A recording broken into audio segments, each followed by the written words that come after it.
Everyone, আসসালামু আলাইকুম। Welcome to my another video. আবারও চলে আসলাম নতুন একটি মজাদার এবং নতুন একটি রেসিপি নিয়ে। সম্পূর্ণ ভিডিওটা দেখবেন। আজকে আমি কী রান্না করতেছি। তো এখানে আমি 3টা আলুকে ছোট্ট ছোট্ট করে লম্বা লম্বিভাবে কেটে নিয়ে দিয়ে দিয়েছি। এবার দিয়ে দিচ্ছি, এটা হচ্ছে মাটির আলু, যেটা আমরা আঞ্চলিক ভাষায় বড় আলু, আমরা যে কক্সবাজার ভাষায় বলি এটাকে বলারও।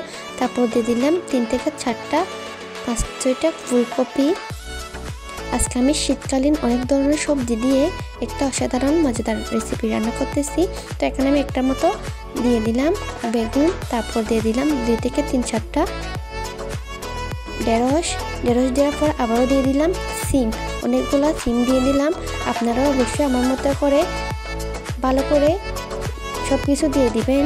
শীতকালীন সবজি দিয়ে, নানান ধরনের সবজি দিয়ে। তো আবার এখানে দিয়ে দিলাম আমি 2 ধরনের এখানে খাইসা ইউজ করতেছি। খাইসা দানা আর কি, আমরা বলি খাইসা দানাও বলে।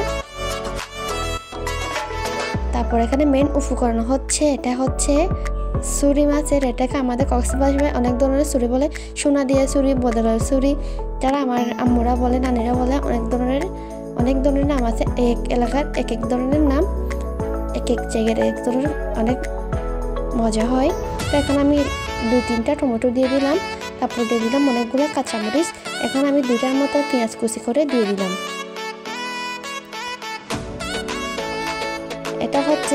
এটা রান্না করলে আর কিছু লাগবে না। কুরমা, মাছ, মাংস যাই তাহলে মাছ যেটা দিয়ে ভাত খাবেন।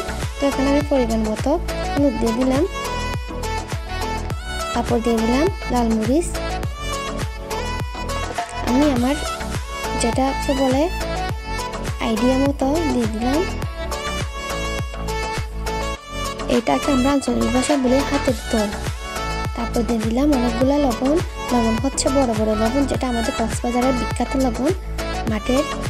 তারপর দিয়ে দিলাম তেল। এখানে তেল বেশি দেওয়া লাগে না, খুব অল্প তেল দিলে, অল্প মশলাতেই রান্নাগুলো অনেক মজা হয়ে যায়। অবশ্যই একবার হলে ট্রাই করবেন আমার মতো করে। এটা আমরা বলি হাতে মাখানো। এই রান্নাটা আমি এভাবে কোনোদিনও করিনি। শ্বশুরবাড়ি যাওয়ার পর থেকে এটা আমার শাশুড়ি আম্মুর হাত থেকে শেখা। এইরকমভাবে উনি তরকারি, এই শুকনো মাছগুলো রান্না করে, তো আমি এভাবে রান্না করি। তো আজকে আপনাদের সাথে শেয়ার করতেছি। এটা রান্না করার পর কিসের কুরমা, কিসের দুরুস, সব কিছু বাদ, শুধু এটা দিয়ে ভাত খাবেন। তো এখানে অল্প পরিমাণে পানি দিয়ে দিলাম। এখানে আমি গরম পানি ইউজ করতেছি। এখানে আমি একেবারে জল দিয়ে দিচ্ছি, এগুলো একেবারে সিদ্ধ হয়ে যাবে। এটা বলে আপনার জলগুলো দিয়ে একদম সিদ্ধ করে ফেলবো। এই যে দেখছেন, আমি আবার একটু নামিয়ে দেখতেছিলাম কি হয়েছে, দানাগুলো সিদ্ধ হয়েছে কিনা। দানাগুলো একটু বেশি করে সিদ্ধ করতে হবে, যাতে এটা পুরাতন দানা, এটা গিলদে বছরের দানা, তাই।